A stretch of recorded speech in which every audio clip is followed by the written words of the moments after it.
Ukraine's $5.8 billion drone swarm cripples Russia's tank industry. Epic 6-hour strike.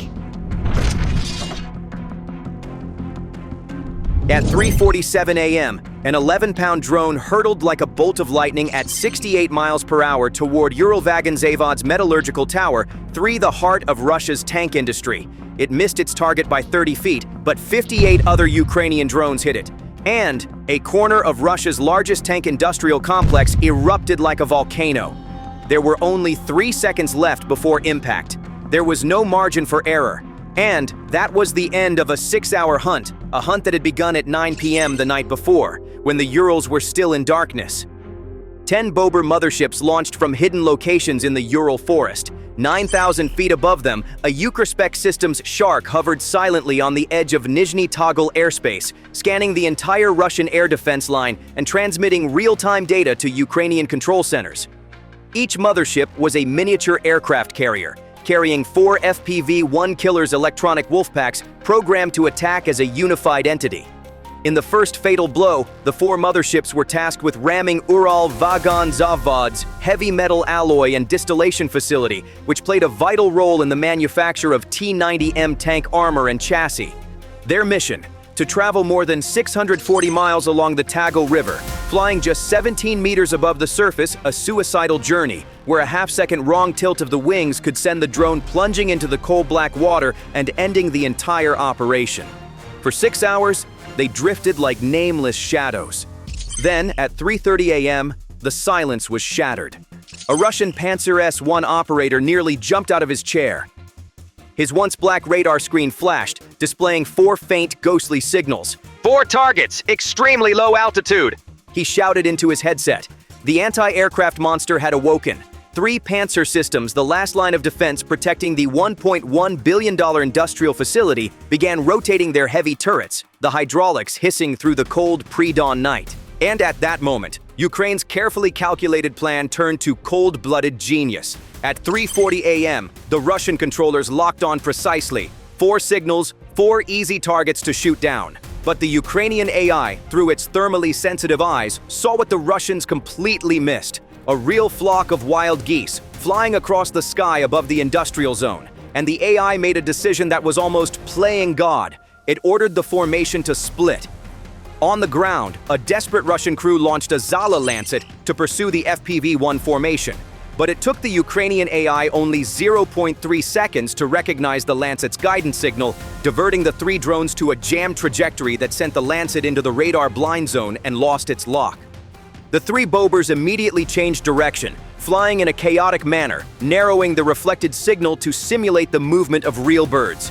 At the same time, the 4th turned the full power of its transmitter not on the Russian radar, but on the flock of geese themselves. It turned the flock of birds into a giant screaming ghost on the Russian radar screen, an image that was no different from a wave of cruise missiles rushing straight at the strategic facility. On the radar screen, that ghost looked no different from a wave of cruise missiles rushing straight at the industrial zone.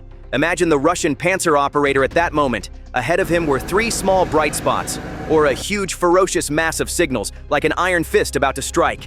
Everything he had ever trained in, all his air defense doctrine, and the pounding heart in his chest, all shouted the same thing: "Take out the biggest target first!"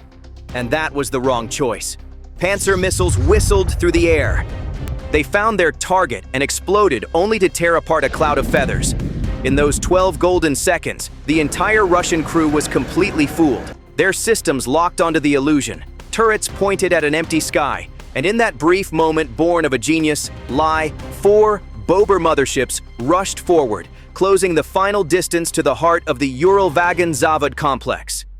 The surviving FPVs engaged vectoring a real-time bullet avoidance algorithm that automatically bent microseconds whenever the sensors detected a Panzer cannon blast. 3:45 a.m., the storm truly exploded. The 4 motherships opened their bellies, releasing their entire arsenal. 16 FPV drones swooped down like a flock of vengeful birds, heading straight for the heart of the UVZ's heavy metallurgy. The Panzer crews, barely recovering from the shock, were thrown into chaos. They fired their cannons in desperation, turning the sky into a web of interwoven steel. The defense was brutal. 12 of the 16 FPVs were torn apart. their red-hot fragments falling into the pools of molten metal and causing secondary fires as large as small volcanoes. Russia has destroyed the majority of the drone swarm, but majority is never enough in war. The lead panzer is focusing all its capabilities on dealing with the fake targets, locking its best bullets on the illusions created by the Ukrainian AI. In the moment it loses its bearings, a perfect opening opens up for the surviving drones. 3:47 a.m. As Russian artillery fired hopelessly into the sky, the last 4 FPVs from Mothership 4 escaped the barrage and dove for their targets. But Ukraine paid the price. Mothership 4, having released all its drones, could not return like the other 3. It nosed down, turning itself into a suicide bomb. It followed its 4 children closely, forming a decisive 5-pronged coordinated attack. 4 FPVs and the mothership itself crashed into the metallurgical towers and the central control room of the factory. 4 hits shattered the heavy metal distillation column. The 5th hit penetrated the control room, which operated the entire production line of armor and tank chassis. $1.4 billion worth of Russian military industry burned, turning into a monument to defeat right in the holy land of armored vehicle manufacturing in Moscow. From the drone's perspective, the last signal sent back was a cold statement. Target confirmed. Lock 3, 2, 1. Impact. Maxar satellite images captured the exact moment the metallurgical column exploded a bright red point of light in the dark Urals. What happened at UVZ was more than an attack, it was a perfect strategic smokescreen. While Russian generals were screaming on the phone, trying to save the Nizhny Tagil complex from the flames, the Wolfpack's 6 remaining Bober motherships were silently sliding through the night sky. They were heading for their next targets. Bryansk, Tula, Ufa, and Nizhny Novgorod, each a key link in the Russian defense industrial chain. The real attack was just beginning. Over the jammed radio screens, Russian lookouts heard only one phrase repeated: Unknown. Too many targets. 63 miles to the east, the first Shark handed over data to Shark number 2, which took over the monitoring of the remaining 6 motherships' flight paths toward Bryansk, Tula, Ufa, and Nizhny Novgorod. The real storm wasn't over yet. What had just happened at Uralvagonzavod was just the appetizer. The next target lay behind an invisible wall of pure electronic warfare power. At 4:15 a.m., 3 of the 6 remaining Bober motherships, after traveling hundreds of miles south, approached the Ufa military fuel complex, which produces jet fuel for the Russian Air Force. This was the lifeblood of Moscow's entire Air Force, and Russia knew it. From a distance of more than 24 kilometers, 2 motherships opened their compartments, releasing 8 killer FPV drones. The 3rd mothership, Bober number 8, did not release anything. It hovered at high altitude because its role was more important than carrying drones. Russian defenses in Ufa were on red alert. At 4:25 a.m., the Krasukha 4 electronic warfare system turned on, flooding the entire area with a sea of GPS interference and invisible wall that blocked all air navigation devices. NASA firm's data recorded an unusual thermal oscillation zone at the exact moment the Krasukha 4 was pumping out full power jamming. At the same time, nearly 140 kilometers away from Ufa, a Ukrainian Bukovel AD station switched on electronic decoy mode, pumping into space a series of signals with the same structure as the FPV, forcing the Krasukha to share the processing load, creating small interference gaps to real drones clinging to it. In an instant, all 8 Ukrainian FPVs were completely disoriented. A single Panzer battery defending the plant opened fire, shooting down 3 disoriented drones in the first 10 seconds.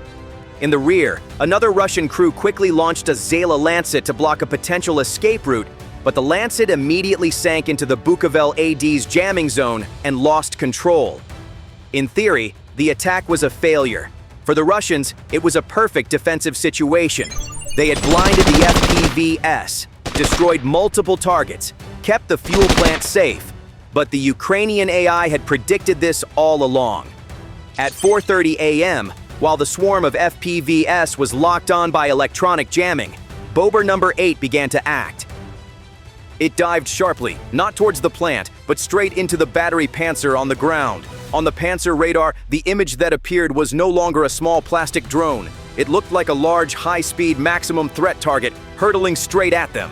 The Panzer operator was faced with an immediate life or death situation. He had no choice but to rotate the turret, lock on, and fire 2 interceptor missiles. In the Panzer cockpit, biometric sensors recorded the crew's heart rate skyrocketing, a clear sign of red-level panic.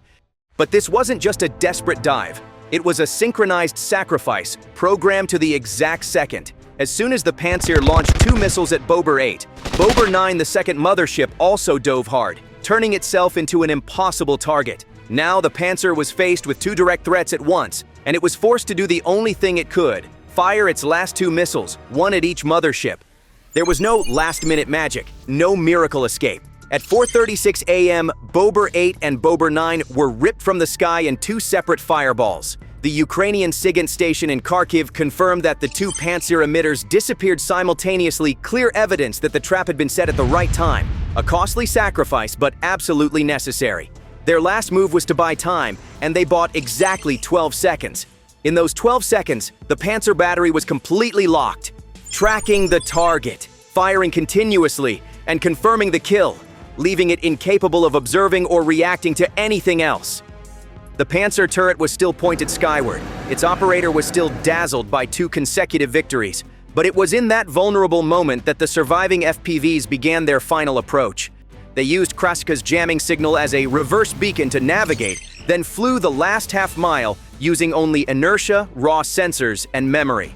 The Russian electronic warfare crew believed they had won. What they didn't know was that at that moment, the Bukovel AD system was re-establishing micropaths between the remaining FPVs, allowing them to see a safe trajectory through Krasuka 4's jamming layer. The Panzer crew was jubilantly celebrating 2 perfect kills. They didn't see the 5 small, silent assassins sneaking out of the chaos. Just a minute later, the price of their sacrifice was paid in full. 2 FPVs crashed into the main alloy furnace, where high-strength steel for tank armor was processed. The Shark UAV recorded the furnace temperature soaring above 900 degrees Celsius just before the entire structure exploded. The 3rd FPV blew out the molten metal circulation pump assembly, turning the entire system into a pile of red-hot, twisted steel. The last 2 FPVs, damaged by the shockwave from the Panzer missiles, wobbled and fell without causing further damage. But the damage was done. 2 motherships and the entire FPV were lost a huge price. But in return, $2.3 billion in strategic assets and the entire metallurgical chain for the production of Russian tank chassis, axles, and road wheels disappeared in the blink of an eye. Strategically, this was a worthy trade-off. The 2 sacrifices at Ufa brought a victory at the campaign level, and more importantly, a completely new wave of panic in the Russian army. Russia's response was a chaotic and desperate shuffle of assets. Convinced that the greatest threat was still directed at its industrial centers, Russia began withdrawing its most advanced short-range air defense systems from the front lines, pulling them back to protect its domestic infrastructure.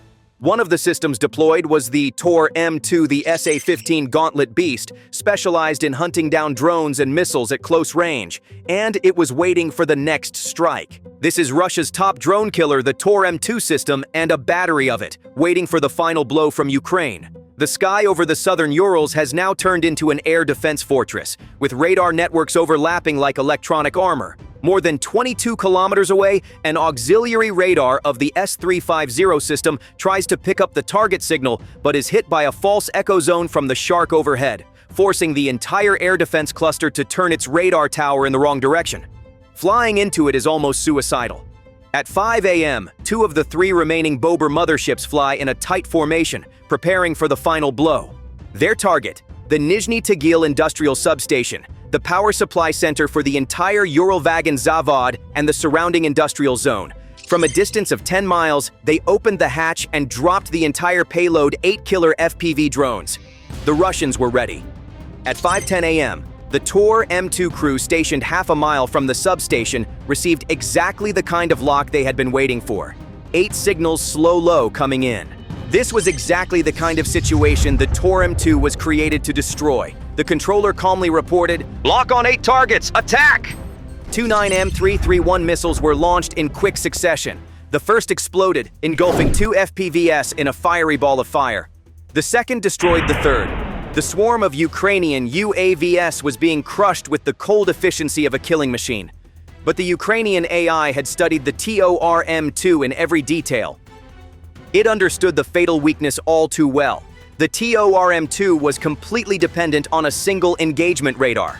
The 5 remaining FPVs immediately deployed countermeasures. 2 suddenly broke formation, increased altitude, and emitted a blinding electronic signal, hitting the TOR's radar dish. TOR's automated system designed to prioritize the most aggressive threats was immediately fooled. The radar swiveled skyward, focused entirely on the 2 sources of interference, seeing no movement on the ground. While TOR stared at the sky, trying to penetrate the electronic glare, the automated system continued to operate as programmed. It launched 2 more missiles, destroying the 2 decoy FPVs. But in that gap, the remaining 3 FPVs, completely invisible to the radar blind spot, made their final dash without any resistance. When the TOR reported "destroy target," the operator realized he had made a fatal mistake. He rotated the radar to relock on the target, but with a 4-second rotation cycle, he had no time to correct it. At 5:15 a.m., the final price had been paid. The remaining 3 FPVs hit the substation. One went straight into the central switchgear. The other 2 severed the main high-voltage transmission line. A huge blue flash lit up the pre-dawn sky. The firm system recorded a hotspot the size of a stadium just seconds after the explosion. Then, immediately, the entire area was plunged into absolute darkness. 18,000 apartments in Nizhny Tagil and, more importantly, the military rail transport hub of the Southern Front were completely cut off from electricity. In Moscow, Putin must be lighting candles and reminiscing about the good old days when his national power grid was still running smoothly. The 2 motherships that had just carried out the attack did not stay to observe the results. After completing their mission, they tilted their wings and disappeared into the pre-dawn darkness. Their work was done. But the night was not over yet. At 5:30 a.m., the last Bauber mothership, the only one flying the northern route, approached the Ufa rail interchange, right in the industrial heart of central Russia. This was the center for coordinating all military transport between Ufa, Chelyabinsk, Luhansk. Destroy it. And it would be more than just a blockage. It would be a complete cutoff of a strategic route that fed Russia's southern front. From a distance of 12 miles, Bauber finally released the 4 remaining FPVs. The TORM-2 system protecting the railway immediately identified the 4 small signals. The Russian crew who had fought on the front did not hesitate. 2 missiles were launched. 2 FPVs were torn apart immediately. The radar began the classic TOR 4-second rotation to find the 2 remaining targets again. But the Ukrainian AI had another trump card. Not a decoy, not a jam, but a pure psychological attack. While the radar was rotating, one of the 2 surviving FPVs emitted a tiny encrypted radio signal. It was not aimed at the radar. It was aimed directly at the TORM-2's internal diagnostic frequency. The signal contained a false error code, Cascade 3B. The message flashed red on the commander's dashboard in the cockpit. For the Russian crew, it was an "oh no" moment. A missile launch error in the middle of a battle was a tactical disaster. Following their training, they bent over the controls, taking 3 precious seconds to check. Only 3 seconds, but they had turned their backs on the sky. And it's the oldest trick in the playbook. While the guard looks down, the thief sneaks past. By the time they realize the error code is just a ghost, it's too late. The radar completes its rotation, but the sky is empty. They've lost their only chance to stop it. At 5:38 a.m., the 2 remaining FPVs fly past. One crashes straight into the central switching tower, turning the entire network of rails cable signals into a pile of scorched scrap. The last FPV, having completed its primary mission, proceeded to crash into an ammunition train awaiting transport to the front. The explosion created a huge fireball, blew apart the first 7 ammunition cars, and then set off secondary explosions that spread along the remaining explosive cars. Seismic sensors in Chelyabinsk recorded a shockwave equivalent to the explosion of 12 tons of TNT. The entire city of Ufa shook. The shockwave was so strong that it was felt as far away as occupied Luhansk. It was the final domino to fall, capping a night that paralyzed the entire Russian military transport system. Let's go back to the decisive moment of this entire 6-hour campaign. At 3:47 a.m., FPV-1 and its mothership Bauber No. 4 crashed directly into the Uralvagon Zavod's metallurgical tower. Why was that hit the fatal shot? Because the Russians were lazy. They were doing repairs overnight, which meant ignoring safety procedures, letting down guard, and exposing a vulnerability at the heart of their tank industry. That single pinpoint strike didn't just destroy a piece of equipment, it went straight to the heart of Russia's defense industry, which was supposed to be running 24/7 to keep the war going. From that spark, a $5.8 billion chain reaction began to spread. Look at the actual total damage. Uralvagonzavod, Russia's largest tank factory, lost 50% of its alloy smelting capacity. T-90M and T-72B3 lines lost 35% of their capacity, unable to make up for the tanks being destroyed on the battlefield. Bryansk lost its ability to produce optics and gun control systems. Tula's armor press was paralyzed, causing a severe shortage of turret armor, forcing production to stop for at least 18 days. Ufa, already short of 5 million industrial workers, now lost its only strategic rail link to Luhansk. For all that loss, Ukraine only lost 3 motherships and 36 FPVs. For less than $1.2 million, Russia lost the ability to keep up production of tank frames, turrets, and reactive armor, the core components that keep the battlefield alive. But the real victory is not in numbers. The real victory is the fear that spreads throughout the Russian industrial chain.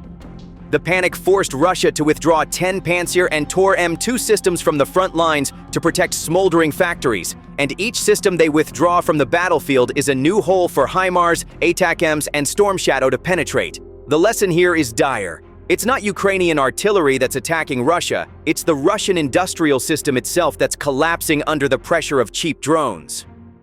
You can build a $500 million air defense shield, but it's useless if the enemy is smart enough to throw an $8,000 weapon at it at the right time and place. Ukraine isn't just fighting harder, it's fighting smarter, sharper, more agile. This is the new face of war, and Russia is learning it with every steel mill, every tank line, every burning substation. Ukraine doesn't attack with metal, it attacks with data, timing, and absolute precision. So here's the real question. If you were the Russian defense minister, waking up from this $5.8 billion nightmare, what would you do to protect an industrial chain that's rotting from the ground up? How would you defend against a mothership drone that could hit any of your factories at any time? Leave your strategic ideas in the comments. I'll read them and maybe analyze the best ones in the next video.